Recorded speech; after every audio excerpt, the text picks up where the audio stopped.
a good piece of technical evidence would be a period of consolidation and basing. People have checked out, they've moved on to other pastures. They're no longer talking about digital assets. You see these negative front page headlines again. And then there's a quiet rally that's taking place in the background that no one's paying attention to except us on the show. I would look at this asset class as a long-term thing.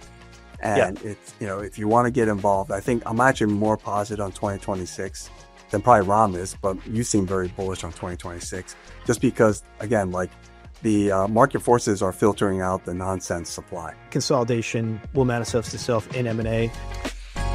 Hey everyone, welcome to Bits and Bips, where we explore how crypto and macro collide one basis point at a time. Today I'm your host. We left the Mad Professor today, and I'll be your host. I'm Chris Perkins, the Golden Hand of CoinFund. I'm here with Ram Ahluwalia, Maestro of Wealth and leader of Lumida. How's it going? How you doing? And today I'm very, very excited to be joined by my friend, the one and only John Wu, Lord President of the Avalanche Realm. Welcome, sir. Welcome, both of you. Great to be here. Amazing. We're here to discuss the latest stories in the worlds of crypto and macro. And just remember, nothing we say here is investment advice. And please check out unchainedcrypto.com/bitsandbits for more disclosures. And with that, we will go to our commercial break. Mantle is launching the Global Hackathon 2025 to accelerate the future of real-world assets. With a $150,000 prize pool, backing from a $4 billion treasury, and direct access to Bybit's 7 million plus users, this is the ultimate ecosystem for builders. All right, guys, we're coming to the end of the year. It's been a real weird year. I'm not going to lie. Here we are today. Hot ball of money's moved to precious metals. Gold's hit all-time highs. Silver's hit all-time highs. Digital gold has not. And in fact, digital gold, our friend Bitcoin, we're looking at it's potentially a down year, which would be its fourth in its history. It's kind of mind-blowing considering the amazing things that are happening. And we could talk a little bit about it, but let's start with Ram. What the hell is going on in these markets, man? Sure. So I was at a holiday party about a month ago. It was hosted by a crypto native who shall remain nameless. And he opened up by saying, what a year. Bitcoin's at $100,000. And last year, Bitcoin's at $100,000. And that was a month ago. Now Bitcoin's at, 88. So that just puts it in context. I know this individual expected Bitcoin to be at $750,000 in a few years. That's why he was still excited about it. So what's going on is this, a few things. One is hype got ahead of reality. So, and two, the mission was accomplished. What was the mission? Stablecoin regulation, Genius Act, get a hospitable regulatory framework, get the SEC focus on solving the kind of issues we have here. And part of that, sell the news. Another driver is, hey, 4-year cycle. But another and maybe even bigger driver of this is just the proliferation of other competing momentum narratives. And that includes like space stocks. Look at what's happening with like Rocket Lab. It includes robotic stocks. It includes AI. They're all competing for attention. So the crowd that digital assets attract, so different kinds of crowds, so like the gold bugs, there's the techno optimist crowd. But one big crowd is the momentum crowd. And that momentum crowd will go to wherever the hottest hand is. And you mentioned, Chris, earlier, it's like precious metals. That's where momentum is. Momentum creates its own demand. It creates its own momentum. And we're not seeing that in the asset. And so you get a self-fulfilling prophecy. So I think Ram is right on many levels there. Ram has actually talked about another factor that we haven't talked about, which is the fundamentals. In other words, and value. So like we've been trying to figure out what are these tokens, fundamentally what they should be doing. And then value. How do you value crypto tokens? It's very hard. But before we go there, I know we're probably going to be talking a lot about that in the rest of this podcast. I'll add one more thing to what Ram has said, which is basically there's actually been an amazing number of new distribution channels for access for retail into this space. And whether it's the DATs or companies like Circle IPOing, and at the same time, the demand has not increased. It's the same group of people, and some of them are going to other, call it high beta asset classes. But on top of that, the supply side has increased tremendously. There's like tokens left and right now. We're not just talking about the 3 to 4 or 5,000 tokens on the exchanges, centralized exchanges of Coinbase or Binance. We're talking about on-chain tokens left and right in the millions. And that's kind of confusing for a lot of people. And you had an unfortunate situation on October 10th. So what people don't talk about is, yes, there's a lot of these DATs, but a lot of the DATs were in-kind contributors from the same people or funds that would have been buying these things on-chain. So if suddenly they're locked up because a lot of these DATs haven't cleared SEC yet for a SPAC or the reverse merger, their money is held and holding on and down. So you're losing that incremental demand there as well. So there's all of these factors leading to this, as you called it, a weird year, Chris. Yeah, till now we've talked about the conditions, Rob, like week after week, great setup. Now we got Mike Seelig, who is just you couldn't shut your eyes and envision a better setup from a regulatory perspective. We've got two amazing leaders now of the agencies who matter. They're going to be setting precedent. Like that foundation is baked. You got institutions who are now saying, well, maybe clarity got pushed. I personally don't think that matters because the regulators are going to be playing ball. The biggest change since December, though, is that we've gone, the liquidity environment has improved, and we've seen correlations with liquidity. And so now you're seeing, the Treasury General account, the TGEs coming down. We've gone from QT to the era of QT is over. And so like now we even have liquidity on top of that, but we still, Bitcoin is struggling to hold 90. I guess the question for both of you, esteemed gentlemen, then is, all right, what brings momentum back to crypto, right? I think we all believe that it's coming long term, Yes. but like what's the impetus? What's going to bring that incremental buyer back? What's next? How do we do it? Well, I actually think 2026 will be a good year, but not for all tokens. I think underneath the hood, we're going to have more differentiation. What's happening right now is a filtering out of bad tokens or projects. Okay. So right now they were treated as one gigantic asset class and too much supply of new tokens. But as those new tokens, all these things that are just going to be worthless, but they may not be worthless overnight, but they're starting to hit that. The incremental demand, which I do see, you see JP Morgan now supporting institutions. So they made that announcement a week or so ago for investing in this asset class. You've got the RIA channel just opening up, introducing this to their $40 trillion of potential users. And so if the demand pipes open up for more people to access the space, but the filtering lens is going to take the supply down as to like viable tokens, viable projects, viable things. So in some sense, I think the supply is going to shrink in terms of reality versus optically on a notional basis. So that's going to allow this to be a much stronger asset class next year. So consolidation is what you're saying. But we already had the meme coin washout, right? Like, where do you think that's going to manifest? Layer ones, layer twos, like apps, all the above. Any particular vertical is going to get washed out? Well, I think it's not like necessarily a vertical, but it's more about which verticals have more use and utility.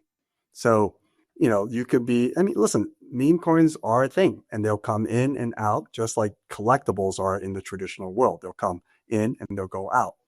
So maybe there's another version of a meme coin that comes in and it's a fad, but it's not necessarily like everything's going to get wiped out based on a specific vertical. It's going to be what use case. There is a growing use case of on-chain stuff. It could be, you can call it gambling. You can call it speculation. You can call it digital collectibles and meme coins, but somewhat similar. But that is a real use case. If we're going to allow prediction markets in the traditional environment, which is based on similar human characteristics, they're going to still exist, maybe just in a different form on chain. I think a good framework for this is the trough of disillusionment. I think folks in digital asset cycle may be familiar with this. There's actually a better version of this chart. If you can see my screen, I see Chris is nodding his head. This is the perfect way to understand where we are. So at the genius cycle, now it's past, that was the peak of inflated expectations. Valhalla is coming. Look at all the amazing things. And you get there after you've climbed the wall of worry. The wall of worry was the Gensler era. And you see the promise and opportunity. So it turns out actually after the election last year, the market's discounted the next 2 years in this 1 to 2 month period where Bitcoin went from 65,000 to 107. It was compressed. And it's part of that hot ball liquidity that Chris mentioned. The velocity of how information moves and the velocity of how people adjust their positions and trade, it's compressed that.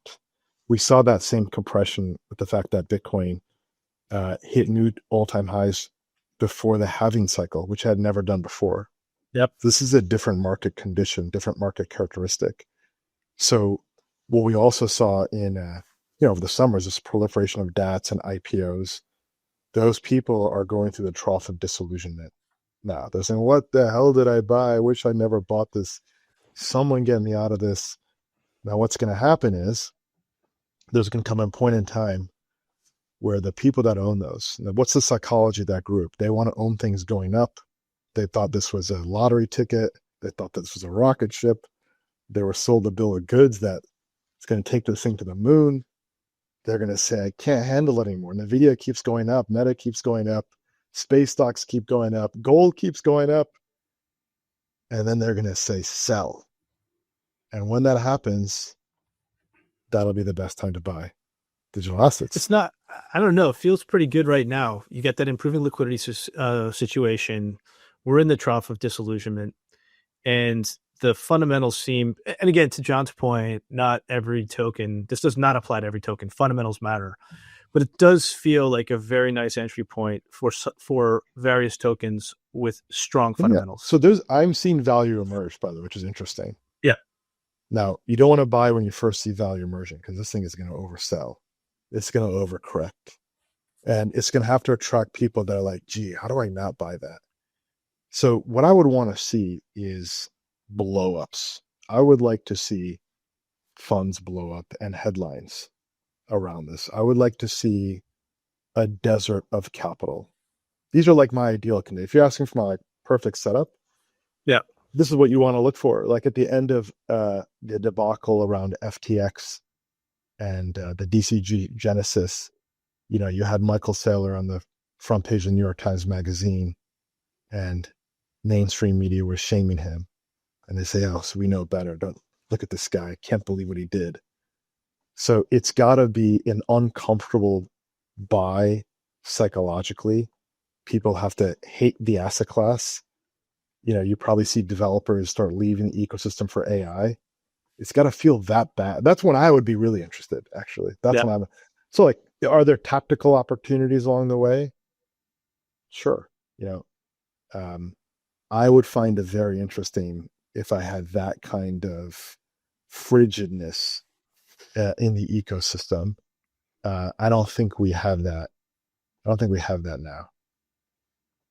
Yeah. So the Bitcoin Viking himself, Alex Thorne, I don't know if you know him over at Galaxy.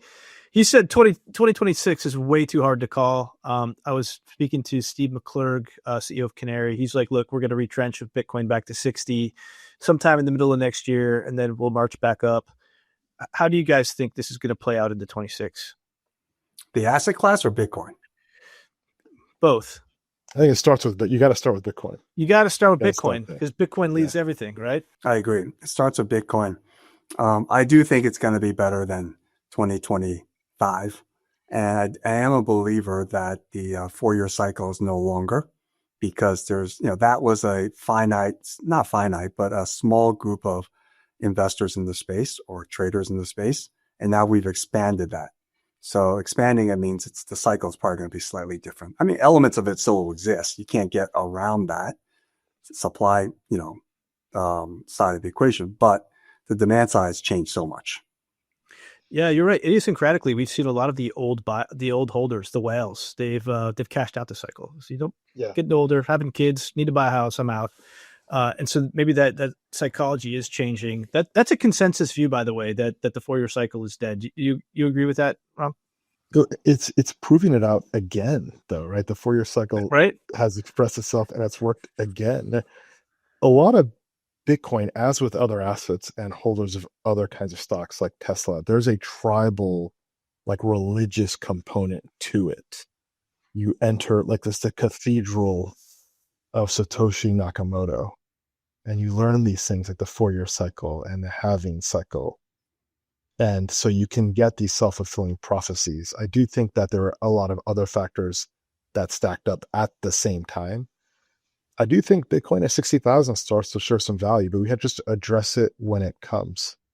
For example, if we get a first half midterm elections pullback in equity markets, which I believe has happened every single midterm year, maybe that sets us up anew for an opportunity. That could be one. The second thing is, there is value emerging. Like if you look at like Circle's IPO, that's a high beta name. It's past its lockup, starting to rally. That's a good sign. Like they're embers in the fire. You want to see that. I think we have more time to go. It's important not to rush into these things. Like a good piece of technical evidence would be a period of consolidation and basing. People have checked out. They moved on to other pastures. They're no longer talking about digital assets.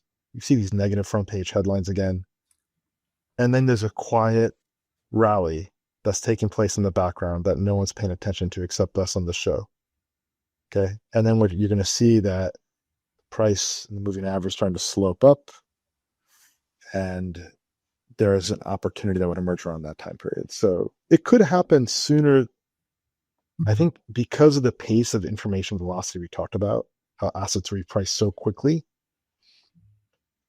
I think it actually could happen sooner than people think next year. It might not be 2027. I think, to build on that, you talked about the OG selling out, Chris. Yeah. There is definitely a rotation of people or things that are interested in this space. And naturally, the space has been around for 15, 17 years already now. And naturally, just like investors and just like builders, there's a certain class of people that are just attracted to early stage stuff where things are just like breaking convention and creating new things like 0 to 1 style. But as I think Ram said earlier, almost like sell the news, as adoption is happening, the 1 to 10 is a much larger group of people, but it's going to take time to get them over and believe in this space. So there's a rotation of interested people in this space, both on the investor, trader, and the builder. No, just briefly, I agree. Look, there's fragmentation of attention and focus. You need to see fewer projects. You need to see winners. You need to see losers shake out and disappear too. So you can concentrate around the winner. So we're not seeing that. This, like you said earlier, there's so many names. Markets can't fix onto a narrative. There's competition in the L1 space. There's competition in L2s built on L1s. There's competition from pseudo chains like Canton Network. It's very difficult for markets. We live this. We see that, right? But take a step back to a typical investor. They need a basic idea. Okay, CapEx spend from hyperscalers on GPUs and data centers are going to go up because AI works, and I see in my app. It's a lived visceral experience. It's an easy underwrite. They can get their head behind that. You need to see that for digital out. With Bitcoin, it was, hey, look, the Fed is printing money. Look at this QE. Congress can't control its deficit spending. Boom. With Ethereum, smart contracts, decentralized Turing complete machines. Solana, here is commercially focused applications, NASDAQ on chain. These are simple to underwrite stories. Those are all crowded themes. They have intense competition. If you look at what's happening to payment stocks in public markets, they've also been destroyed. Competition is the enemy of returns. So you need a shakeout of the protocols. And we've seen this, like, what's Polkadot doing? I don't know, right? That'll happen. I think you also need like a shakeout of investors where convictions tested, they wash out, and then it starts to attract the buyer, the OG sellers when they start to step back in at some point. That'll be a good sign too. Yeah, I think it's also going to be the season of M&A before us. Beyond that, consolidation will manifest itself in M&A. I'm really watching over this like holiday period because a lot of interesting deals get done, crypto or beyond. When I know a couple of like big time deal makers, they love doing deals on Christmas because their competitors aren't paying attention. So that can be a really interesting space. Ram, the other thing we're talking about is like, I feel like we kind of go back and forth between like retail and institutional, and we use it interchangeably. I'd argue the institutions, as they're marching forward, they're using the technology more and more. I want to get John's perspective, but I still think their investment opportunities are limited. We're going to talk a little bit about equity versus token, but when it comes to token, I don't know if they have a ton of if they have the remit to invest in a ton of different tokens. We talked in the past about not having the ability to hedge most of these tokens anyway. So just wanted to point that out. But John, Ram brought up Canton, and I think one of the big battles that we're going to see, as we're going through this institutional adoption period, is the battle for institutional settlement layers. And you clearly are at Avalanche. That's where you guys make your home, is saying, hey, we are going to be that layer for institutions. Just want to get your take on the rise of Canton, the rise of Avalanche, Ethereum. How does this all shake out? Well, I mean, first of all, kudos to Canton. They've built a very good consortium of large financial services companies, from Goldman to BNY, et cetera, that not only are equity holders, sometimes token holders of the Canton token, but they're also part of the consortium using Canton, if you will. The Canton, if we go back to the history of Canton, it started out as private chains. They help individual banks, individual financial services companies build private chains. And then they had to connect these private chains, allow them to talk. And that's kind of how the whole Canton public narrative started coming out, because they're allowing the private chains to somewhat connect and talk to each other. I think Ram even called it a fake blockchain earlier, because it was really more of a DLT, and then they're trying to build gates around each of these private BLTs. So, but with that said, they've done a very good well getting a lot of volumes in terms of treasuries, repos, working with places like Broadridge, and having things run through those private chains. Avalanche and some of the crypto native stuff started decentralized. These guys started more centralized. So I think they've over-indexed two things, which is large institutions and centralization. And they're trying to reverse engineer that now. Whereas the rest of the universe that we're used to started out more permissionless. We've over-indexed or indexed to permissionless, and as well as not necessarily the mega financial institutions, but other financial institutions. I mean, Ava Labs just announced another partnership with a company called Intane in the asset-backed securities world with FIS. Now, FIS is actually a $40 billion publicly traded company, bank technology for a lot of banks, not just large, but mid-sized banks. So what it does exactly is Intane has automated the asset-backed workflow and made it now basically capital efficient, that mid-sized companies, non-S&P 500 companies, can access the asset-backed security markets. Because in the past, the cost to access that market, because the manual workflow was so expensive and the number of parties involved was so onerous, that it was hard for a small company to access that market. But FIS is plugged into small, medium-sized financial services and banks, and Intane has created the workflow to automate that. So now all of a sudden on Avalanche, the same small loans and the stuff you can do on Canton are available for the mid-sized company and mid-sized banks. So again, like maybe the permissionless world over-index for the smaller, call it individual or smaller institution, and Canton is over-indexed to the larger institution, which is literally what the permissionless world was trying to go against. Question for you. I think there's one fundamental question here, and I'm just going to play devil's advocate here to keep it interesting. What's the need for a token whose price is floating if you have a decentralized technology and a permissionless ledger? So that's another completely different thing. All points of tokens, whether it is private or public, is to figure out utility and use case for it. And for the longest time, Fred Wilson from Unit Square Ventures thought of the FAT protocol, which is like how you get value capture to the people who build the most bottom substrate in a permissionless world. We saw the biggest issue with Linux, and it took so long for Linux to develop into what it was today. And you see it somewhat in AI as well. It's really hard for the people who are going to contribute work and creation in permissionless places to actually ultimately see the value. So how do you incentivize people to do that? And this is a grand experiment with a token for that city state. It's not a company. It's a city state of people contributing and using a community, so to speak. And the thought was that this token was going to help utility and create value and worth for people to want to incentivize them to continue to contribute. I don't think that experiment's over.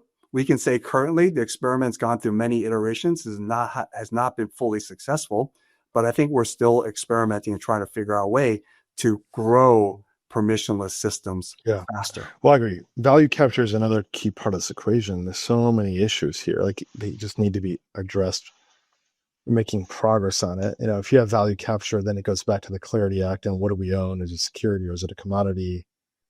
The other fundamental, there are two final bosses from a regulatory perspective. Yes, we've made progress with Genius Act. Obviously, clarity is outstanding. But the two final bosses are, one is securities laws, and the second is the Fourth Amendment and KYC. Okay. So in securities laws, you have a permissionless network. That's not compatible with how you register securities. You register securities to raise capital via an S1, Reg A, or Reg CF. You can offer to the public. You meet standards to do that. You have to file with the SEC. You have some compliance obligations. What does that look like for digital assets? There's no good answer for that right now, and that is a major issue. That's a major issue for internet capital markets, a major issue for on-chain crowdfunding. It's a major issue. The second issue is around the KYC framework. It is not compatible with the ethos of decentralized value exchange. Now, somehow the regulators found a way with stablecoins, right? Stablecoins can be exchanged. There's no KYC requirement to send or receive stablecoin. If you want to off-ramp, that's where the point of accountability and compliance and all the rest steps in. That's not true. That's not true. Good. There's accountability, right? Throughout. And this is like something that is near and dear to my heart. And I think I just got to jump in. There's absolute accountability for AML KYC with any stablecoin exchange. But that accountability is on the individual, not on the protocol, right? Yes. Very important distinction, right? So like this is really something that sanction screening is what you're speaking to, though, like not interacting with bad actors under OFAC. For sure. Well, no, you're still accountable, right? So if you're an issuer, you have to KYC the entity individual to whom you issue that. From there, the onus of AML KYC, if you will, or sanctions compliance is on the behavior of that individual or entity. So like if I'm in receipt of a stable coin and I try to send it to my friends in North Korea, I'm going to be held accountable. So like I don't think it's fair to say that there's no compliance obligation for stablecoin holders on AML and AFAT. No, you're right. There are compliance. You cannot send assets to sanctioned entities and individuals. The broader point is like the AML KYC framework and the privacy tension between that, the Fourth Amendment, and AML KYC comes to a head in digital assets. That's the main point. These two. Well, it comes to a head with digital assets because of the permissionless aspect of it. Because in a world where you have an AML KYC framework, in that world, TradFi wins. Ultimately, one way or another, TradFi wins. Fintech gobbles up crypto. In a world where those two can be addressed, then decentralized digital assets, that world wins. All right. So there's a lot to talk about. John, first you mentioned FIS, right? And I just want to dig in. For those crypto natives who've never heard about it, it's probably the most important, one of the most important institutions in all of Wall Street. They power all of Wall Street. If you go back in history, Goldman Sachs tried to compete with them in the future space, and Goldman Sachs lost. They spent hundreds of millions of dollars, and they couldn't replicate what FIS did. It just provided it provides this tech infrastructure layer. And so I do think that those kind of partnerships are going to come very much in the fold during this period of institutional adoption, for sure. We also talked, Ram, about this constant battle between token and equity. And I think maybe we can dive into that next, because this has been all over the news, right? You saw Hayden Adams at Uniswap talking about unification. Hey, we're going to collapse labs and entities. We're going to burn tokens, because there's been this constant friction throughout crypto between whether value accrues to the token holder or to the equity holder. And we've seen many, many iterations. It causes a lot of hate and discontent. That hate and discontent today is manifesting itself in Aave, where the DAO and Stani and Labs are at loggerheads, and they're saying, wait a second, value associated with the brand, the IP, that should accrue to the DAO. No, it should accrue to Labs.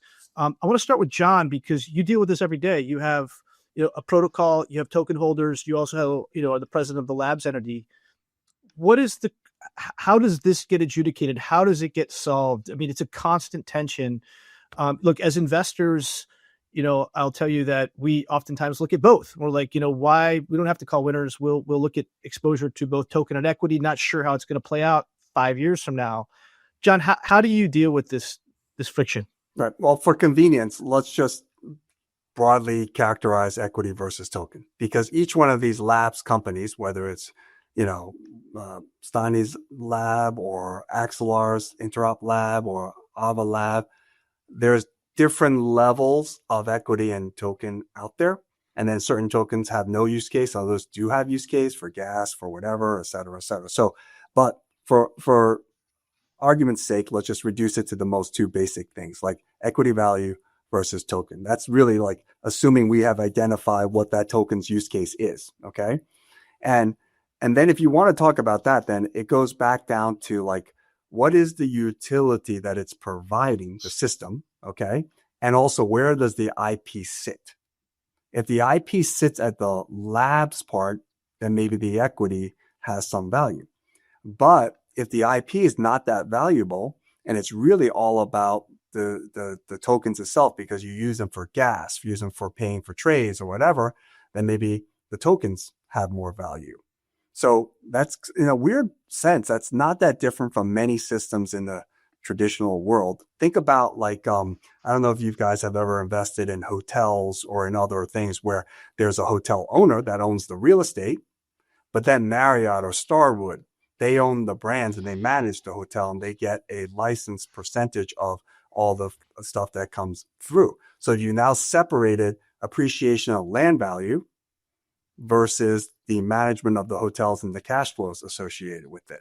That's actually very similar to a lot of this that we're talking about, without as much clarity as it is in the traditional world. In the traditional world, when you invest in Host, you know that Host is the owner of hotels with various brands. But if you own the stock for Marriott, you know you're getting cash flows for running the brands that house themselves at the real estate that's being run by Host. So I think we need transparency, and we need to figure out a clear delineation of what the labs are doing, whether they just are purely IP providers, or are they also token holders, and they also are figuring out one part of the governance of how these tokens will be used. Ram, as an investor, how do you look at this situation? Do you have a general preference? I think that's the key question. It's loosey-goosey. There's tokens that have equity-like properties sometimes, or community and governance properties, which you've got equity, which also should have governance. So the whole needs to get rationalized now. Like, the interesting thing is now you're starting to see projects talk about free cash flow and buybacks. People talking about the hyperliquid. It all comes back to value capture, and free cash flow is an important part of this. Now, one might say, well, what about Bitcoin? Now, Bitcoin is interesting. Decentralized money. You're going to have some decentralized currency. But here's the interesting thing about Bitcoin. You could argue that even Bitcoin had a free cash flow story. At a free cash flow bid, coming from MicroStrategy. That was the cash flow. It was just extrinsic instead of intrinsic. It was MicroStrategy having these complex, esoteric financial products, issuing shares and driving it into Bitcoin. So even Bitcoin now, when the free cash flow machine stopped, what's MicroStrategy doing? It's doing buybacks. Then Bitcoin started to lag. So yeah, I think token value, all this stuff needs to get clarified, ironed out. These are these are the right questions to ask. Yes. Well, I do think the Clarity Act, once it distinguishes different types of protocols and different use cases and decentralization and blah, blah, blah, will help create more clarity, no pun intended, as to what type of token exists. And therefore you can distinguish equity value from token value better going forward. Yeah, like I don't think you necessarily even need the Clarity Act or its Senate equivalent. What you really need is taxonomy. Like, what are the rules around what's a commodity and what are the rules around what's a security? And then, you need to underwrite those assets as a commodity or a security. And it takes an incredible amount of diligence to understand, free cash flows, value accrual, burn back mechanisms, supply and demand, utility, blah, blah, blah. But I do think taxonomy does, absolutely help you. I don't know how you avoid the friction, because again, it's been kind of loosey-goosey. Well, I thought this. Oh, I thought that. I don't know how projects can avoid this because it seems to keep happening over and over again. All the values accrue to the Uniswap front end, not to the protocol holders. Now it looks like they've come around now through the unification proposal to say, well, wait a second, we're going to actually go back and burn tokens. Any other thoughts about how this plays out? Well, I think over time, that's the key here. It's really the people who are participating in the ecosystem are going to help create standards. They just won't participate in things that are vague and unclear. Part of the reason a lot of people went to the space is for better transparency. You can't have a situation where you thought that there would be a governance call for a change in whatever, and all of a sudden someone unilaterally just decides we're going to make a change because we can do that. Yeah. Look, it's the double dipping's got to stop. Investors have to be taken care of. The vesting schedules weren't aligned. People are going for the quick pops and the quick wins. Now, here's on a more optimistic note. Let's say we look forward. Let's say the Dems take back the House, maybe the Senate.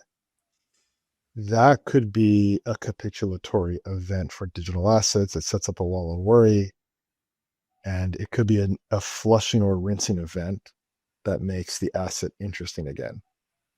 Let us see how it plays out. I don't know what the future holds. Actually, I can see that, but the way I would look at that is if you go back to the beginning days, of Bitcoin or this asset class in 2008, 2009, we had the great financial crisis in 2008, and that led to, obviously mistrust or, lack of trust for large institutions and central banks and governments in general. That created Bitcoin. And then the byproduct of that was over-regulation for 15, 17 years, consistently new regulation. And then when you have so much regulation, it's really hard to service everyone, allow the small player to get access to things, and et cetera, et cetera. And crypto was basically not only leveraging the trend of distrust for institutions and governments and central banks, but also they were the deregulatory story, if you will. So people said, okay, we're going to create our own rails that people can get access to financial services, can move things around instead of paying 20% through remittances, et cetera, et cetera. And all of a sudden, not even the first Trump term, it's really the second Trump term, that all of a sudden there's a true movement for deregulation. So that greater meta theme of deregulation has created more of everything else and lost some of that interest from existing crypto builders and developers, because suddenly, Stripe is in there doing things for stable coins, and so is, Visa, et cetera, et cetera. And it allows, new participants to start using these rails or quasi rails, if you will, if it's private. Yeah, M&A would be interesting. If you saw outside M&A, like a Visa and MasterCard did some kind of acquisition in digital assets. I don't mean like a CeFi, but there's something more on-chain related. That would shake things up right away. We just saw Circle and Axelar, right? That's kind of interesting. Not great for the Axelar holders, but Kind of. good for That's partially going there. I mean, they're buying the IP and the people, not necessarily. It's in the right network. direction. It's in the right direction. Yeah. I mean, Visa. I think Ram is saying mutual take the payments. network, not necessarily just the labs part. Right. Cool. Right. Cool, guys. Hey, we have to before we go on, we have to take a quick break. We'll be right back after a word from the sponsors that make this show possible. Mantle has entered a new phase as the distribution layer connecting TradFi and on-chain liquidity. To accelerate this vision, the Mantle Global Hackathon 2025 is inviting developers to build scalable RWA and DeFi products. Why build on Mantle? It's an ecosystem built for builders. You get direct access to Bybit's 7 million plus users for potential listing exposure, support from the $4 billion Mantle treasury, and mentorship from top VCs like Spartan and Animoca brands. With 6 tracks prioritizing RWAs and RealFi, and a $150,000 prize pool plus grants, this is your chance to deploy on a high-performance modular L2. Register now. The link is in the show notes. All right. So over the commercial break, we were talking about how awful it is to be bearish.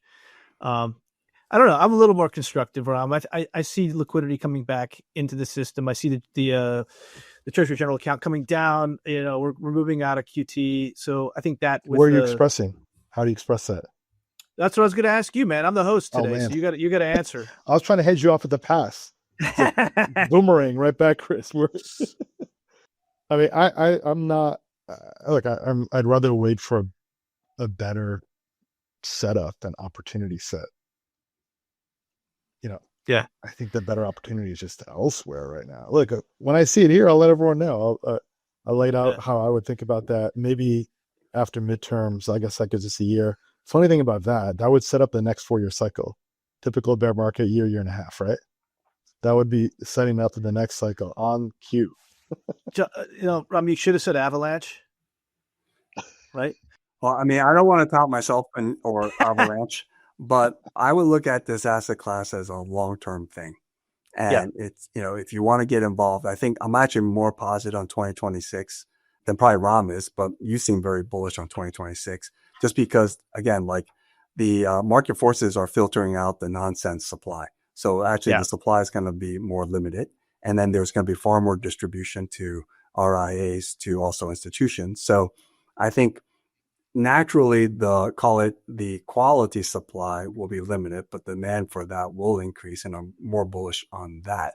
But I think the stuff that Ron mentioned earlier, competition with other asset classes that are early stage, whether it's AI to certain parts of AI to, rockets to eVTOLs to other stuff like that will be out there for the user or the investor who's more inclined for the very speculative. And don't forget, prediction markets is also a natural competition for a lot of this. I'm not talking about just crypto. I'm talking about for eVTOLs, for space, equity, for very venture-like equity that somehow has become public through the last SPAC cycle. Yeah, prediction markets you can't deny. I mean, one of the big success stories of 2026.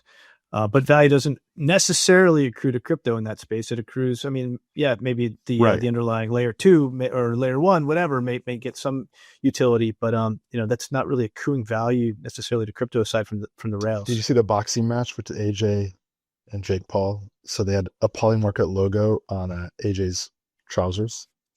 So I don't know if Polymarket's actually making revenue. Are they making revenue now? I know they. I'll be honest with you, to me, I'm a derivatives guy. You make revenue 3 different ways: through fees, through net interest income, and also through data. When you hear Shane talk, he talks largely about data. Yeah. Most exchange models, data is actually the lowest revenue generator. Yeah. But gosh, they're like one flick of the switch away with the stable coins are the new net interest income. I'm going to say that again. Stable coins are the new net interest income. If you have a deal with the stablecoin provider, you're like, hey, dude, I'm flipping the switch. That interest comes to me. That is your new net interest income revenue stream. And I think that's the way people are going to look at it throughout. When I see 2026, I think there are going to be a couple of battles. One is the battle for stablecoins. I'm dumping yours, you're taking mine, or you're giving me that yield. The second is the battle for settlement layer. I'm going to capture those sequencer fees because you're settling on my chain. I'm not going to your chain. I like that, Chris. I mean, I'm sure you saw the Coinbase news about essentially like a stable coin as a service that you can spin up your own Yeah. stable, because the world needs more stable coins, I guess. Well, you can brand it, right? You can brand it. We should talk about the Coinbase announcement. I'm glad you brought it up. There's this vision now, and even like the chairman of the SEC has been talking about it. Super apps, the everything app, the everything exchange. Coinbase is announcing, hey, one-stop shop. What's your take, Rom? We need to solve real problems, customer problems, make money movement easier, lower the cost of interchange, make borrow lending easier, reduce counterparty risk, lower the cost of financing, do on-chain tokenization of real assets, cut settlement times and capital time. Those solve real problems. The world doesn't need 97 new stablecoins. You have stablecoins out there. You've got a lot. You've got Nick Van Eck, who's got a decentralized launch of stablecoin as a service program as well too. So this goes back to, again, like hype versus reality. Like there's so much capital throwing stuff at the wall because it's on theme. And Robinhood did the same thing when they said we're launching a layer one and we're going to do tokenization. You try to scratch a little bit more. Like, what are you really trying to do? What are you really trying to accomplish? What problem are you solving that's going to cut costs, drive value, convenience, revenue? It's just hard to see that. Now, I think that the bigger story there is, you're right, the super app story, and like this will be a big story for 26, which is what we've been talking about on the show is the convergence of different assets, convergence at the app layer where it all comes together. The SEC chair Paul Atkins has been talking about this. So crypto is going to start looking more and more like TCP/IP on the back end, like Polymarket, which is built on Ethereum, and it's going to be more around who owns the end user relationship.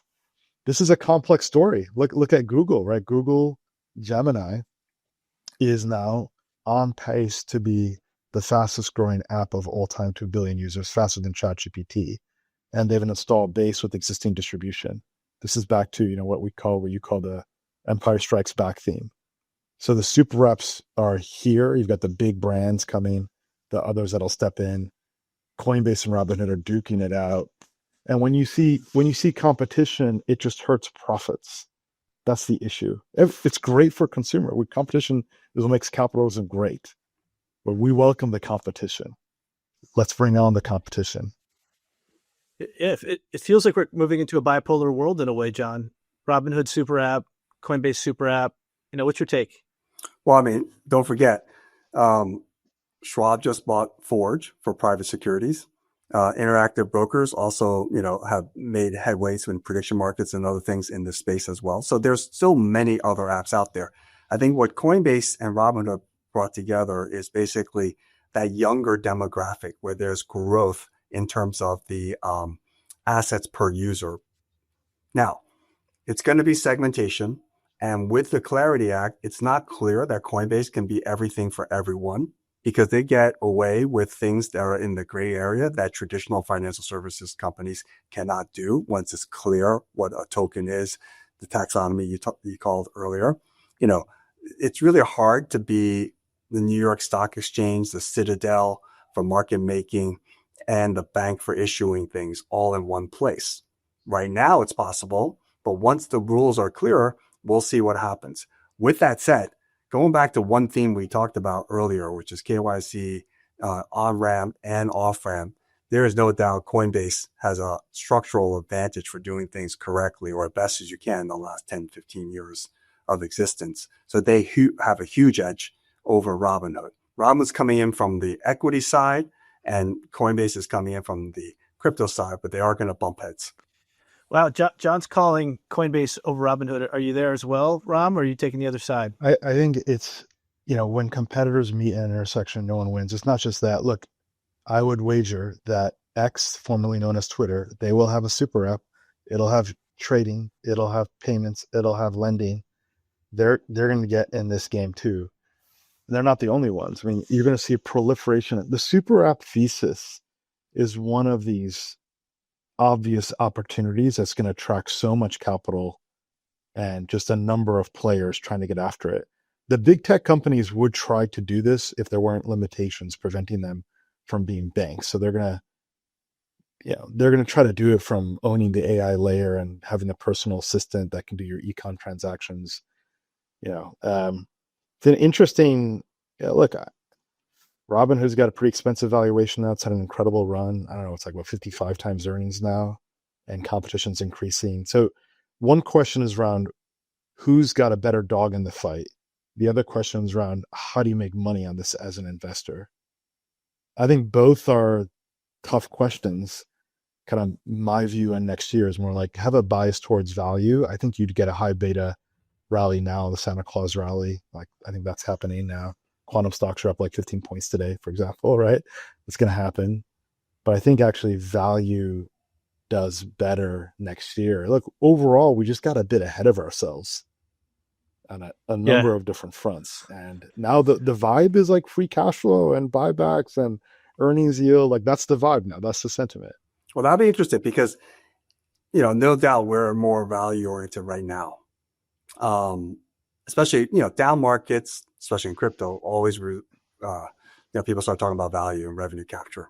But the thing is, like, everyone's expecting somehow it's going to be a big IPO year if you consider competitors to the crypto asset classes broader than just, crypto itself to other high beta stuff.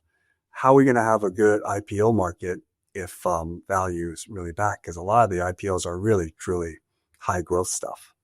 Yeah. No, that's a great point. Yeah, a lot of names on IPO. SpaceX, Anthropic. That's a lot of float hit the market. Yeah, I want to get to that for the last subject about capital formation, but I want to say my take first on the super app. In the U.S., John, I kind of agree with you, kind of disagree with you. It's been regulation that's really prevented this creation of the super app because you got different stuff in different pockets. But this administration is anti-regulation. I think you're going to see more and more of it. And what is the end goal here? It's like two things that we used to say in TradFi: operational efficiency and capital efficiency. What is that operational efficiency for retail? It's that like beautiful UI, one-stop shop. I can just do whatever. Like, I don't know if you guys noticed, but it's not only Robinhood and Coinbase that are getting into the game. If you look around the corner, you'll see from a decentralized perspective, MetaMask can do most of those same things right now. Phantom announced prediction markets today. So you got that vector coming in too. Super, super interesting. But I think Ram's take on Twitter is another one. It's going to be battle for the super app. Last topic, guys. But think about this. That doesn't mean entrepreneurialism will be dead, because if you look closely at Coinbase's announcement, they're not 100% doing everything all by themselves. They are partnering with certain areas on each one of those things they said they would do. Well, they are until they're not. Like, look at what they did with Kalshi, but then they just bought today. They are until they're not, correct? Mm-hmm. Yeah, right. They bought the clearing. Did you guys pick it up? It's an earlier stage prediction market, but they bought it. Yes. Right. I think Robinhood went live with Arbitrum, but then they're probably going to do their own thing. Right. And so I don't know if these are, permanent relationships, but something to watch. Last question, guys. And I know we're running out of time here. Capital formation. You talked about IPOs.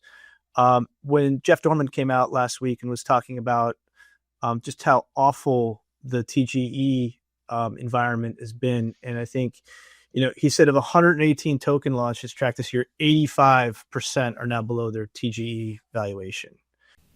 Hey everyone, quick note, Chris misspoke here, and it was Ash of Memento Research who tracked the 118 TGEs this year.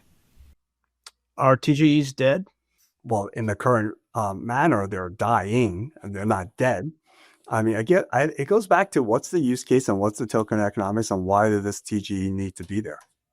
Yep. And then, look, going back to the Coinbase news, they have a platform now, Launchpad as well. Does that solve it, Rob? Curation helps a lot, actually. I do think curation plays an important role. You have that in other markets. You have a sell-side investment bank who puts their reputation on the line. Yep. They go to their buy side and they say, look, we've underwritten this. We think the numbers are sound. We think it's a good story. We think you should get involved. So I think that curation is an important step forward. There's a lot of other things we need to, but setting standards and all the rest. But yeah, I like that. Yeah, I agree. Curation is important. At the same time, you have to figure out what the standards are, because what are you curating? Yep. All right, guys. So let's all go forth and curate. And with that, I just wanted to thank John, special guest joining us today. Really appreciate it. Thank you, everyone, for joining this episode of Bits and Bips. We'll be back next week to talk about more of the world of how crypto and macro collide. Until then, everyone, thank you.